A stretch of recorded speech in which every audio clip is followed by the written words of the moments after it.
नमस्ते विद्यार्थी मित्रांनो, मी प्राध्यापक कवडे सर, बंकट स्वामी महाविद्यालय बीड. आपण पाहत होतो चिटणीसाची कार्यपद्धती. यामध्ये आपण प्रकरण 2वर आहोत आणि प्रकरण 2मध्ये विद्यार्थी मित्रांनो 2.5 हा मुद्दा आपलाच आज आपण पाहणार आहोत. आणि याचं जे शीर्षक होतं आपलं कर्जाऊ भांडवलाची उभारणी, आणि त्या उभारणीचे जे स्रोत आहेत त्यापैकी आपण साधारण 4 मुद्दे या अगोदर आपण अभ्यासलेले आहेत. त्यामध्ये कर्जरोखे पाहिले, ठेवीचा स्वीकार पाहिला, बंधपत्रे पाहिली, आहे की नाही. तर अशा प्रकारे आणखी पुन्हा जागतिक ठेव पावती किंवा अमेरिकन ठेव पावती, हे असे 4 प्रकार साधारण आपण पाहिले होते. विद्यार्थी मित्रांनो, या ठिकाणी आपण पुढील प्रकार जो आहे तो पुढील प्रकार आपण पाहत आहोत, म्हणजे मध्यम आणि अल्प किंवा मध्यम मुदतीचे एक साधारण व्यावसायिक कर्ज किंवा व्यावसायिक वित्त उपलब्ध करण्यासाठी काही जे सोर्सेस आहेत त्यामध्ये व्यावसायिक बँका, कोणत्या व्यावसायिक बँका किंवा कमर्शियल बँक्स किंवा व्यापारी बँका. आपण त्याला व्यावसायिक बँकालाच काय म्हणतो आपण, व्यापारी बँका.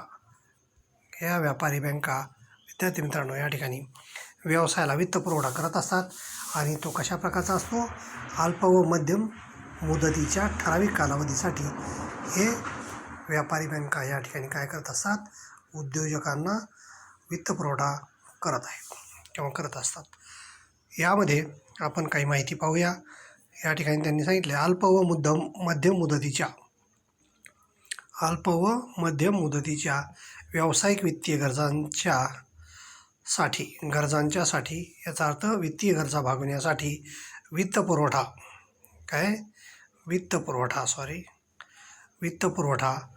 करणारे अनेक स्रोत आहेत. व्यावसायिक बँका हा सगळ्यात प्रबल असणारा स्रोत आहे. विद्यार्थी मित्रांनो, व्यावसायिक बँका किंवा व्यापारी ज्या बँका आहेत, या व्यापारी बँका या काय करतात, अशामध्ये सगळ्यात मोठा स्रोत किंवा प्रबल स्रोत हा काय, व्यापारी बँका आहेत किंवा या कमर्शियल बँक्स आहेत. ह्या फक्त व्यवसाय म्हणून किंवा त्यांच्या बँकिंग कंपनीच्या नुसार नफा कमवण्यासाठीच या ठिकाणी असतात, आणि त्यांचं उद्दिष्टच कर्ज देणे आणि व्याज मिळवणे किंवा व्याज कमवणे अशा पद्धतीचं या ठिकाणी त्यांचं ध्येय धोरण असल्यामुळं या बँका सर्वात अगोदर या ठिकाणी व्यवसायाला कर्ज देण्यासाठी एक महत्त्वाचा स्रोत म्हणून तयार आहेत. व्यावसायिक बँका भारतातील संस्थात्मक वित्त व्यवस्था. बघा, संस्थात्मक वित्त व्यवस्थेची महत्त्वपूर्ण भूमिका बजावतात. या ठिकाणी ही जी भूमिका आहे, या ठिकाणी संस्थात्मक वित्त व्यवस्था म्हणजे ज्या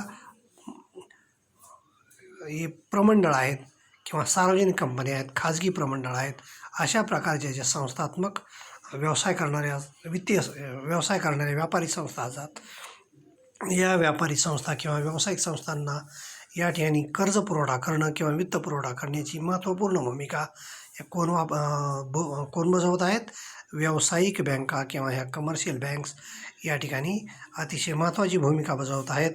आणि त्यांच्या आधारावर तातडीची किंवा अल्प व मध्यम मुदतीच्या सर्व कर्जाची किंवा निधीची या ठिकाणी गरज या ठिकाणी व्यापारी अथवा व्यावसायिक भागवत असतात. प्रत्येक ठेवीदाराची व्यक्तिगत गरज लक्षात घेऊन, बघा, प्रत्येक ठेवीदाराची व्यक्तिगत गरज लक्षात घेऊन त्यांच्यासाठी महत्त्वपूर्ण भूमिका बजावतात. प्रत्येक ठेवीदाराची व्यक्तिगत गरज लक्षात घेऊन या योजनांमधून लोकांची बचत एकत्रित केली जाते. त्यांच्यासाठी विविध ठेव योजना बँका राबवत असतात. बघा विद्यार्थी मित्रांनो, या ठिकाणी त्यांनी काय सांगितलं आहे, त्या ठिकाणी त्यांनी सांगितलं आहे व्यक्तिगत, म्हणजे या ठिकाणी व्यापाऱ्यांची व्यक्तिगत गरज लक्षात घेऊन त्यांच्यासाठी विविध ठेव योजना बँका ह्या काय आहेत, राबवत आहेत. अशा ठेव योजनांमधून लोकांची बचत एकत्र केली जाते व ती संस्थात्मक योजनाच्या वित्तीय गरजा भागवण्यासाठी वापरली जाते. ह्या ज्या ठेव आहे, समाजातून येणारा जो बँकेत पैसा असतो, या ठेव योजनेमधून जमा होणारा जो पैसा आहे तो उभा केला जातो बँकेमध्ये, तो पहिल्यांदा साठवला जातो आणि नंतर लोकांची बचत एकत्र केली जाते व ती संस्थात्मक योजनांच्या वित्तीय गरजा. संस्थात्मक योजना म्हणजे या ठिकाणी कंपन्या, व्यापारी संस्था यांच्या ज्या संस्था वित्तीय गरजा आहेत या भागवण्यासाठी त्याची उपलब्धता किंवा त्याच्याकडून पुरवठा केला जातो, अशा पद्धतीचं हे स्टेटमेंट आहे. आणि त्यांची गरज भागविण्यासाठी, व्यापाऱ्यांची काय गरज भागविण्यासाठी या ठिकाणी ती वापरली जाते. संस्थाचे उधारीचे पैसे परत करण्यासाठी असो किंवा मुदतीचे कर्ज असो, अशा विविध कारणासाठी बँका वित्तीय मदत करत असतात. विद्यार्थी मित्रांनो, या ठिकाणी तुम्हाला एक माहिती असेल, पब्लिकमधून सर्व जनता ही काय करते, आपापले बँक खाते, काय बँकेची खाते हे कुठं उघडते, या ठिकाणी आपण कुठं उघडतो खाते, बँकेमध्ये खाते उघडतो, आहे की नाही. बँकेमध्ये खाते उघडतो आणि या बँकेत खाते उघडल्यानंतर आपण पब्लिकमधून एक किंवा समाजातून येणारा सर्व पैसा बँक काय करते, एक बचत या ठिकाणी करत असते आणि या बचतीसाठी बँकेमध्ये आपण पैसे ठेवतो आणि या बँकेत पैसे ठेवल्यानंतर सर्व जनतेचे मिळून प्रत्येक बँकेमध्ये येणारा जो बचतीचा ओघ आहे त्या सर्व ओघाला एकत्रित केलं जाईल आणि एकत्रितपणे जे पैसे असतील त्याच्यावर त्यांना बचतीवरही व्याज द्यावं लागतं. म्हणून या ठिकाणी जास्तीचं उत्पन्न कमवण्यासाठी या बँका किंवा ह्या व्यापारी बँका काय करतात, संस्थात्मक योजना राबवण्यासाठी, याचा अर्थ व्यापाऱ्यांच्या उद्योजकांचे नियोजन किंवा त्यांना त्यांच्या विकासासाठी या ठिकाणी काय केला जातो, त्याच्या कंपनीच्या अथवा उद्योगांच्या उभारणीसाठी अथवा त्या ठिकाणी महत्त्वाची बाब म्हणजे विकासासाठी पैशाची पुरवठा केला जातो आणि त्यातून येणाऱ्या सोर्समधून किंवा साधन म्हणून जे व्याज मिळेल त्या व्याजातून या ठिकाणी बचत जी एकत्रित केलेली असते या बचतीच्यावर देखील या ठिकाणी व्याज दिलं जातं. मात्र बँका हे अधिकची रक्कम किंवा जास्त पैसा कशात कमवतात, लोन देऊन किंवा कर्ज पुरवठा करून किंवा पतपुरवठ्यामध्ये या ठिकाणी काय करतात, पैसे म्हणजे अधिक प्राप्ती असते किंवा ते उत्पन्न व्याज जास्त असल्यामुळं, व्याजदर जास्त असल्यामुळं काय होतं, त्या ठिकाणी त्यांना या ठिकाणी उत्पन्न जास्त मिळत असतं. अशा पद्धतीने संस्थांचे उधारीचे पैसे परत करण्याचा असो किंवा मुदतीचे कर्ज असो, अशा विविध योजना, विविध कारणासाठी बँका वित्तीय मदत करत असतात. तुम्हाला कर्ज पुरवठा पाहिजे असेल किंवा संस्थांचं इतर कंपन्यांचं दुसऱ्याचं उधारीचं देणं असेल, कुठल्याही गोष्टीसाठी तुम्ही काय करता, बँकाची मदत हे उद्योजक किंवा व्यावसायिक घेत असतात. आणि संस्थात्मक व्यावसायिक बँका अशा प्रकारे मदत करतात, बरोबर आहे.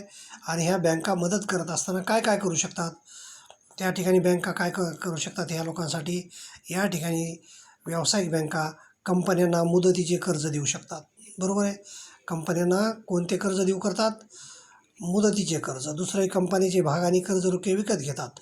विद्यार्थी मित्रांनो, या ठिकाणी मुदतीचे कर्ज बँका देणार आणि मुदतीच्या मर्यादेमध्ये ते त्यांच्याकडून वार्षिक किंवा सहामाही किंवा जे हप्त्याने पाडले असतील किंवा करारानुसार त्या ठिकाणी त्या मुदतीच्या कर्जाचे व्याज वसूल केलं जाईल. त्याच्यावर काय केलं जाईल, ह्या व्यापारी बँका काय करतात, व्याजाची प्राप्ती करत असतात आणि व्याज वसूल करत असतात आणि सतत व्याज देऊन झाल्यानंतर ज्यावेळेस मुदत संपेल त्यावेळेस व्याजासहित सर्व रक्कम मुद्दल काय करावं लागेल, त्या कंपन्यांना किंवा संस्थेला बँकेला परत करावं लागेल किंवा त्या ठिकाणी बँकेमध्ये भरावं लागेल. अशा पद्धतीचं पहिलं काय करते व्यापारी बँक, कंपन्यांना मुदतीचे कर्ज देऊ करते, बरोबर आहे, ऑफर देतात आणि त्यानुसार हे मोठे कर्ज वाटले जातात. दुसरा मुद्दा आहे या व्यापारी बँकाचा, कंपनीचे भाग आणि कर्ज रोखे विकत घेतात. बघा, बँकाकडे जर जास्त पैसा पडून असेल आणि तर विशिष्ट त्याची रक्कम ही कंपन्या ह्या बँका, व्यापारी बँका काय करतात किंवा व्यावसायिक बँका काय करतात, या प्रगतशील कंपन्या ज्या आहेत किंवा ज्या चांगल्या कंपन्या आहेत, ज्या नामांकित कंपन्या आहेत, त्यांचे भाग आणि कर्ज रोखे विकत घेऊन देखील पैसा कमवतात किंवा उत्पन्न वाढवतात. अशा पद्धतीने या ठिकाणी ह्या दुसरा मुद्दा व्यापारी बँकाचा आहे, कंपनीचे भाग आणि कर्ज रोखे विकत घेणे किंवा विकत घेतात. तिसरा मुद्दा आहे तो म्हणजे कंपनीच्या प्रतिभूतीची खरेदीची हमी घेतात, बरोबर आहे. या ठिकाणी कंपनीची जी प्रतिभूती आहे, प्रतिभूती म्हणजे मालमत्ता, बरोबर आहे. आणि ही मालमत्ता कशात असते, दस्तऐवजामध्ये असते आणि दस्तऐवजावर लिखित जी मालमत्ता आहे ही मालमत्ता प्रतिभूतीच्या रूपात किंवा मालमत्ता ह्या डॉक्युमेंटच्या रूपामध्ये आपण या ठिकाणी काय करू शकतो, मॉर्टगेज करू शकतो. आणि अशा प्रकारची जी मॉर्टगेज आहे ते करून घेऊन जर कर्ज उभारायचं असेल कंपनीला, तर अशा प्रकारच्या मालमत्तेच्या ह्या प्रतिभूतीच्या खरेदीची हमी किंवा गॅरंटी या ठिकाणी बँका घेतात. कोण घेतात? बँका. मग कंपनीची जी मालमत्ता आहे त्याच्या खरेदीची हमी बँकांनी घेतल्यानंतर पुढचे सावकार किंवा त्या ठिकाणी पुढची संस्था या कंपन्यांना काय पैसे द्यायला किंवा त्या ठिकाणी कर्ज द्यायला तयार होतात. मग ही हमी घेण्याचं काम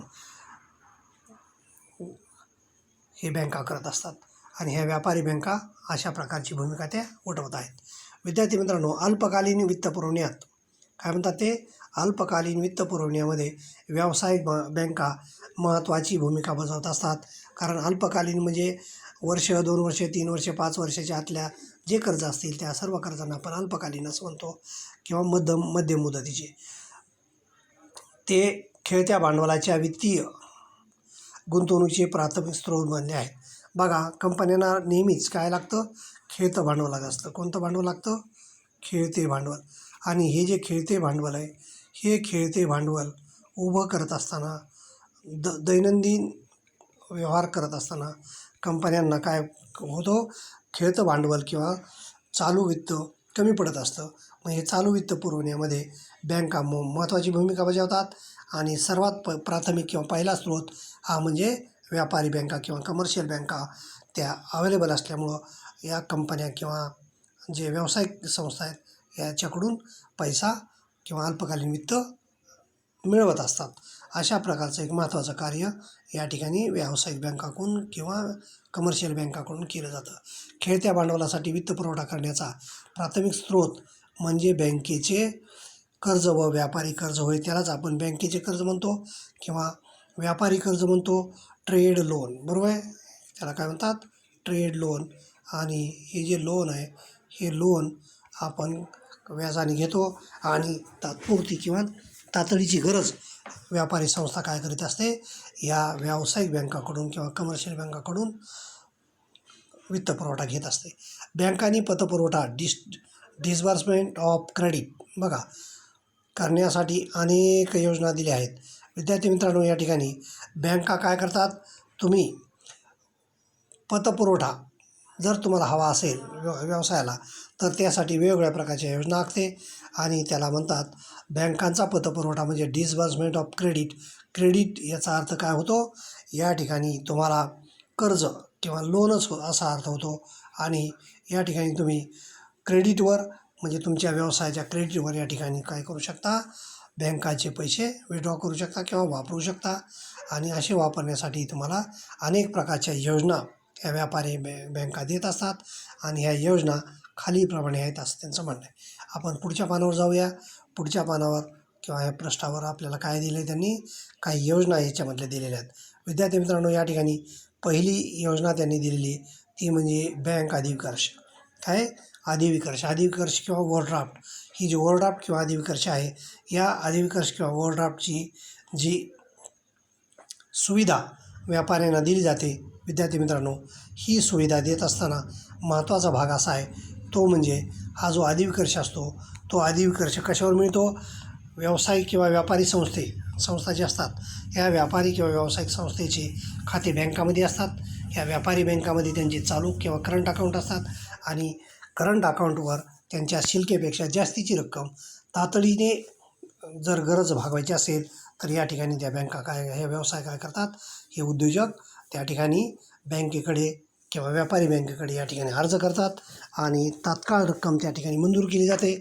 आणि करंट अकाउंटची जी तुमची नेहमीची व्यवहाराची सिच्युएशन आहे त्यानुसार तुमच्या एका विशिष्ट मर्यादेसाठी तुम्हाला तातडीचं कर्ज किंवा तुमच्या आहे त्या खात्याच्या रकमेपेक्षा जास्तीची रक्कम या ठिकाणी तुम्हाला मंजूर केली जाते. त्यालाच आपण ओव्हरड्राफ्ट काढणे किंवा अधिविकर्ष घेणे असं म्हणतो.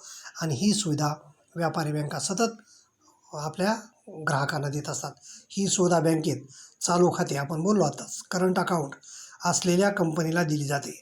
ज्या कंपनीचं करंट अकाउंट तुमच्या बँकेत आहे त्या बँका त्याच कस्टमरला हे अशा प्रकारे सुविधा देतात. कर्जदार या खात्यातून जेव्हा आवश्यक असेल तेव्हा गरजेनुसार रक्कम काढू शकतो. बँकेने दिलेल्या एका ठराविक कर्जाच्या मर्यादेपर्यंत जास्तीची रक्कम खात्यातून काढता येते. या मर्यादेपर्यंत खातेदार कितीही वेळा अशी रक्कम काढू शकतो. खातेदार या रकमेची परतफेड त्याच्या सोयीनुसार करू शकतो. जेवढी वास्तविक रक्कम खातेदार काढतो त्या रकमेवर व्याजाची आकारणी केली जाते. विद्यार्थी मित्रांनो, या ठिकाणी अतिशय महत्त्वाचा मुद्दा आहे, तो म्हणजे कोणता? जी रक्कम तो खात्यातून काढतो, बरोबर आहे. या करंट अकाउंटला जे बँक ओव्हरड्राफ्टची रक्कम आहे ती तुमची, समजा तुम्ही एक 5 लाख रुपये मागितले. किती मागितले? 5 लाख रुपये. हे या ठिकाणी ओडी घेतला किंवा ओव्हरड्राफ्ट तुम्ही मंजूर करून घेतला. यापैकी साधारणपणे हे 5 लाख मंजूर झाल्यानंतर तुम्ही या महिन्यामध्ये 1 लाख रुपये उचलले. किती उचलले? 1 लाख रुपयेच उचलले. तर या खात्याचं वैशिष्ट्य असं आहे, या महिन्याचं व्याज कॅल्क्युलेट करताना उचलल्या मंजूर रकमेवर व्याज न लावता या ठिकाणी जी विड्रॉल केलेली किंवा जी खात्यातून रक्कम काढलेली ते 1 लाखावरच या ठिकाणी तुम्हाला काय होईल? व्याज लागेल. अशा प्रकारची त्या रकमेवरची व्याजाची आकारणी ही कशावर आहे? व्यापाऱ्याने काढलेल्या रकमेवर आहे. जेवढी रक्कम त्या खात्यातून काढली जाईल तेवढ्यावरच व्याजाची आकारणी केली जाईल. आणि बाकीचं क्रेडिट बाकीचं क्रेडिट हे काय असेल? तुमच्या खात्याला पडून असेल. आणि अशा प्रकारची अवेलेबल अमाऊंट ही कशातून मिळते? तुम्हाला अधिविकर्षाच्या माध्यमातून मिळू शकते. आणि तेवढ्या अधिविकर्षाची मर्यादा ही तुम्हाला नेहमीसाठी दिली जाईल. ही व्यापारी बँका या ठिकाणी तुमच्या व्यवसायासाठी अतिशय महत्त्वाचा सोर्स म्हणून या ठिकाणी कार्य करत असतात. विद्यार्थी मित्रांनो, या ठिकाणी पुढचं आणखी एक व्यापारी बँकेचं या व्यावसायिक संस्थेसाठी काय कार्य आहे ते आपण पाहत आहोत. दुसरं आहे रोख पत. दुसरं काय आहे? रोख पत किंवा कॅश क्रेडिट. त्यालाच काय म्हणतो आपण? Cash credit. या ठिकाणी विद्यार्थी मित्रांनो, ही जी रोख पत किंवा कॅश क्रेडिट आहे, हे कॅश क्रेडिट हा देखील अतिशय महत्त्वाचा भाग मानला जातो. हा एक महत्त्वाचा व लोकप्रिय असा कर्जाचा प्रकार आहे. बघा, हा जो कर्जाचा प्रकार आहे तो अतिशय लोकप्रिय आहे. कॅश क्रेडिट घेणारे खूप लोक या ठिकाणी व्यावसायिक किंवा व्यापारी असतात.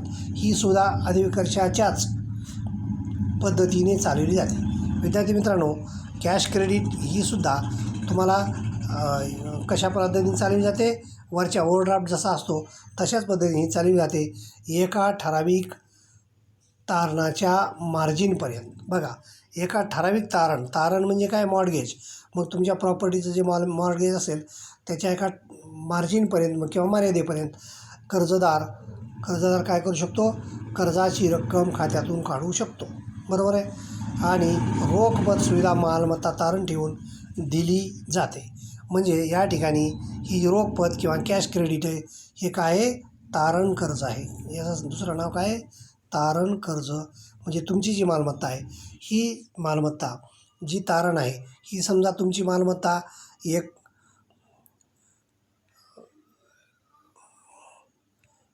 10 कोटीची आहे. ही मालमत्ता तुम्ही किती तारण ठेवली? 10 कोटीची मालमत्ता तारण ठेवली.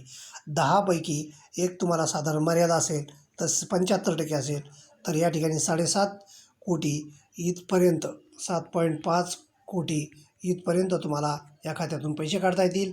आणि एवढी मर्यादा तुम्हाला या ठिकाणी व्यवसायामध्ये पैसा वापरता येईल आणि बँकेच्या खात्यातून तेवढी सुविधा तुम्हाला पैसे काढण्याची दिली जाईल.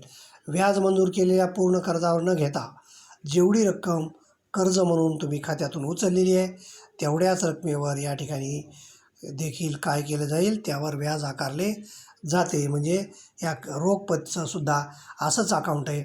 इथं जसं व्याजाची आकारणी जेवढे खात्यातून पैसे काढले तेवढेच होते, तशाच पद्धतीने याही रोखपतमध्ये किंवा कॅश क्रेडिटमध्ये देखील तुम्हाला व्याजाची आकारणी किती होईल? जी खात्यातून चालू खात्यावर जी टाकलेली रक्कम आहे किंवा त्या खात्यातून काढलेली रक्कम जी असेल, ह्या व्याज मंजूर केलेल्या रकमेवर व्याज पूर्ण रकमेवर न आकारता विड्रॉल किंवा काढलेल्या रकमेवरच या ठिकाणी व्याजाची आकारणी केली जाईल. ही म्हणून कॅश क्रेडिट ही देखील अतिशय महत्त्वाची बाब व्यापाऱ्यांसाठी आहे. आणि अशा प्रकारची ही दुसरी सुविधा तुम्हाला एक पहिला दिला आहे अधिविकर्ष, दुसरा आहे रोखपत किंवा कॅश क्रेडिट. अशा पद्धतीची सुविधा या बँका देतात. तिसरी सुविधा कोणती दिली हे पाहूया.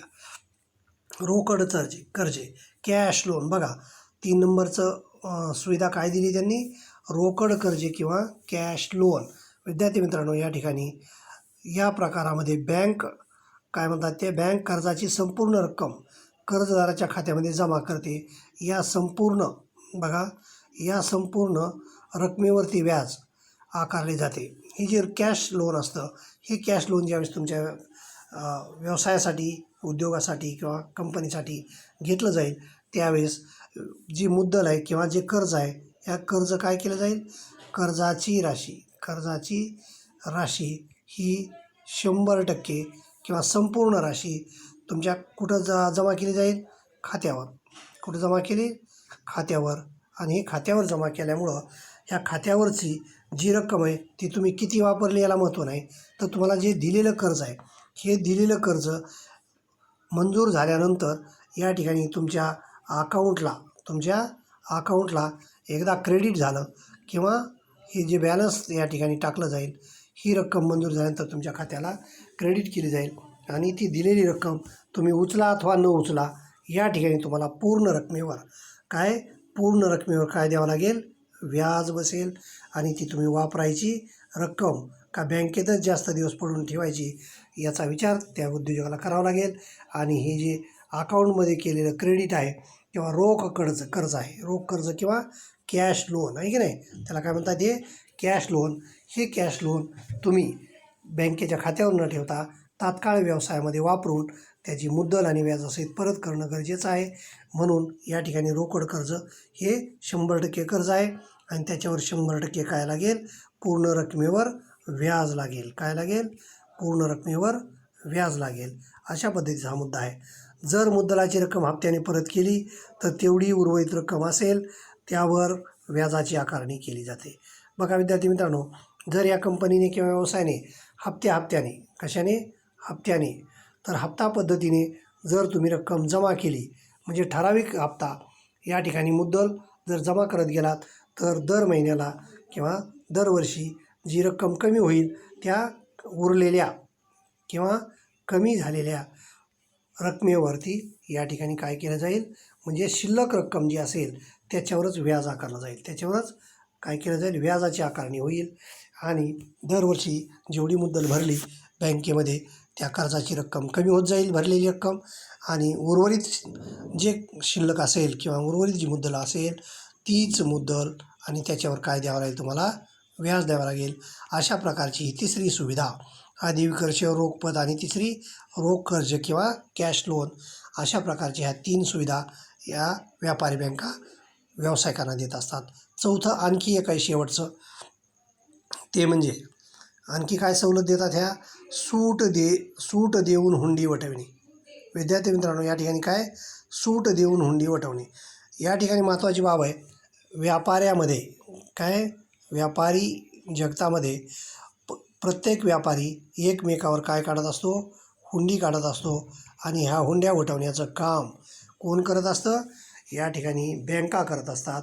आणि बँका हुंडीचं काम करत असल्यामुळं किंवा हुंडी वटविण्याचं काम करत असल्यामुळं त्या हुंडी किंवा विपत्र, त्याला बिल ऑफ एक्सचेंज म्हणतो आपण. आणि हे जे विपत्र किंवा हुंडी आहे, या विपत्राचं हे जे विपत्र आहे या विपत्राचं काय करावं लागतं तुम्हाला, या ठिकाणी पैशात रूपांतर करायचं असेल तर त्या ठिकाणी हे विपत्र किंवा हुंडी कुठे ठेवावं लागते, बँकेत ठेवावं लागते. कुठे ठेवावं लागते, बँकेत न्यावं लागते. आणि बँकेत जर ती वटली तर त्या ठिकाणी आपण चेक वटवतो, तशाच पद्धतीचा व्यवहार असतो विद्यार्थी मित्रांनो. आणि चेकचे जसे प्रकार असतात, वाहक चेक, तशाच प्रकारे पुन्हा नंतर अकाउंट पे चेक किंवा अजून काही. तर अशा प्रकारच्या ह्या सगळ्या वेगवेगळ्या गोष्टीसाठी जसं या ठिकाणी बँकेतून पैसा अवेलेबल होतो, तसंच ह्या हुंडीचा देखील आहे. आणि त्या ठिकाणी सूट देऊन म्हणजे डिस्काउंट देऊन हुंडी जर वटवली तर या ठिकाणी काय करतात बँका, कमिशनपोटी या ठिकाणी ह्या हुंडीचं रूपांतर कशात करून देतात, रोखीत करून देतात. आणि पुढच्यांचं गरज भागवणे आणि त्यासाठी जे कमिशन या ठिकाणी या व्यवहारावर असेल ते त्यांना मिळत असतं. या ठिकाणी हा मुद्दा आपण पूर्णपणे वाचून घेऊया. विद्यार्थी मित्रांनो, सूट देऊन हुंडी वटवणे एका निश्चित तारखेला किंवा त्यानंतर, काय म्हणतात त्याला, एका निश्चित तारखेला किंवा त्यानंतर आदेशक, बरोबर आहे. हुंडीचा आदेशक म्हणजे ड्रॉवर, बरोबर आहे. सेलर आदेशितीकडून काय करतो, रक्कम किंवा हुंडी मिळवतो, बरोबर आहे.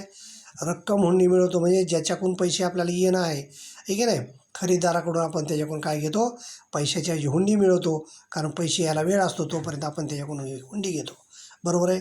आदेशक या निश्चित तारखेच्या आधीच बँकेकडून हुंडीवर काय करतो, ही रक्कम मिळवू शकतो. याचा अर्थ बँकेला हुंडी विकणे म्हणजे ही हुंडी किंवा विपत्र कोणाला विकता तुम्ही, बँकेला विकता. आणि ही जी हुंडी आहे ही बँकेला विकल्यानंतर त्याला ज्याची हुंडी होती जो घेऊन जाणार आहे त्याला त्या ठिकाणी पैसे मिळतात. पण बँक या हुंडीच्या दर्शनी मूल्यापेक्षा बँक या हुंडीच्या दर्शनी मूल्यापेक्षा कमी मूल्य देऊ करते. मग पूर्ण 100 रुपयाची जर हुंडी असेल तर त्यांना हे 100 रुपये मिळत नाहीत. या ठिकाणी ते 80 रुपये देतात किंवा 75 रुपये देतात. बरोबर आहे. 75% किंवा 80% अशा पद्धतीचंच हे मूल्य असतं. म्हणजे 1 लाखाची हुंडी जर असेल तर तुम्हाला फार झालं तर 80,000 किंवा 75,000 रुपये या ठिकाणी मिळू शकतील. अशा पद्धतीचं कमी मूल्य देऊ करते. आणि मग व्यापारी गरज भागवण्यासाठी त्यातही तयार होतात. अशा प्रकारे हुंडी एक व्यापारी देयक आहे किंवा ट्रेड बिल आहे. आणि ही जी हुंडीचं काम आहे हे व्यापारी बँका स्वीकारतात. बँक हुंडीचा स्वीकार करते व रोख रक्कम उधार देते. रोख रक्कम कशी देते, उधार देते म्हणजे क्रेडिट करते. ही जी क्रेडिट केलेली रक्कम असते ही कशी करावं लागते, ती म्हणजे हुंडीचा स्वीकार ज्यांनी केला त्यांनी हे पैसे कुठं भरायचे असतात, बँकेच्या अकाउंटवर भरायचे असतात. आणि बँकेच्या अकाउंटला ज्यावेळेस ते पैसे भरले जातील तोपर्यंत हे पैसे ज्यांनी हुंडी बँकेत घेऊन गेला त्याला तोपर्यंत हे काय असतं, क्रेडिट असतं. आणि ही जबाबदारी कोणाची असते, ज्यांनी सही करून दिली हुंडी त्याची या ठिकाणी जबाबदारी आहे. आणि ज्याला या ठिकाणी आपण क्रेडिट केलेलं आहे त्या क्रेडिटरला त्या ठिकाणी हुंडीचे पैसे येईपर्यंत हे काय आहे, उधार आहे. बरोबर आहे. अशा प्रकारचे पैसे मिळण्याची एक सुविधा म्हणून या ठिकाणी सूट देऊन हुंडी वटविणे हा एक मुद्दा, फॅसिलिटी किंवा सवलत या ठिकाणी व्यापारी बँका कोणाला व्यावसायिक संस्थेला देत असतात. ह्या ज्या व्यावसायिक संस्था आहेत किंवा व्यापारी संस्था आहेत किंवा उद्योग जगत आहे यामध्ये अधिविकर्षाची सोय, कॅश क्रेडिटची सोय, नंतर कॅश लोनची सोय आणि सूट देऊन हुंडी वटविण्याची सोय, ह्या चारही ॲटम विद्यार्थी मित्रांनो अतिशय प्रसिद्ध अशा या सुविधा आहेत. आणि ह्या सुविधा देण्याचं काम कोण करत असतं, हे काम सुविधा देण्याचं काम या ठिकाणी विद्यार्थी मित्रांनो कोण करते, व्यापारी बँका किंवा कमर्शियल बँक करतात. व्यापारी बँका किंवा कमर्शियल बँका करतात. आणि ह्या ज्या नाविन्यपूर्ण अशा योजना आहेत त्या योजना कोणासाठी आहेत, सगळ्या या नाविन्यपूर्ण योजना मात्र या ठिकाणी व्यापाऱ्यांसाठी आहेत किंवा व्यवसायासाठी आहेत. आणि हे जे व्यवसाय किंवा व्यापार जगत आहे या व्यापार जगात किंवा व्यवसायामध्ये या सगळ्या गोष्टीची गरज त्यांना लागत असते. आणि दैनंदिन गरजा भागवण्यासाठी किंवा तात्काळ पैसा उपलब्ध व्हावा म्हणून बँका अशा प्रकारच्या सुविधा, अधिविकर्षाची सुविधा, कॅश क्रेडिटची सुविधा, बरोबर आहे, नंतर रोकड कर्ज आणि हुंडी देऊन हे सूट देऊन हुंडी वटविणे अशा प्रकारचे सर्व आयटम या ठिकाणी सुविधा देतात किंवा ह्या योजना आहेत. आणि या सगळ्या योजनांचा उपयोग कोण घेत असतात, व्यापारी किंवा ट्रेडर घेत असतात, व्यापारी किंवा उद्योजक या ठिकाणी घेत असतात. अशा प्रकारचा हा विद्यार्थी मित्रांनो मुद्दा होता. आणि या ठिकाणी आपण चौथा मुद्दा या ठिकाणी पाचवा मुद्दा आपण पाहिलेला आहे.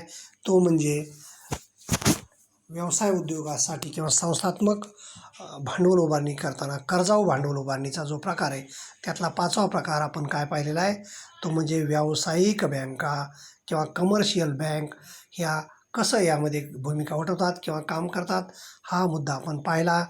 आज आपण या ठिकाणी थांबत आहोत. या व्हिडिओपुरता आपण तात्पुरतं थांबूया. काळजी घ्या, घरातच राहा, सुरक्षित राहा. धन्यवाद.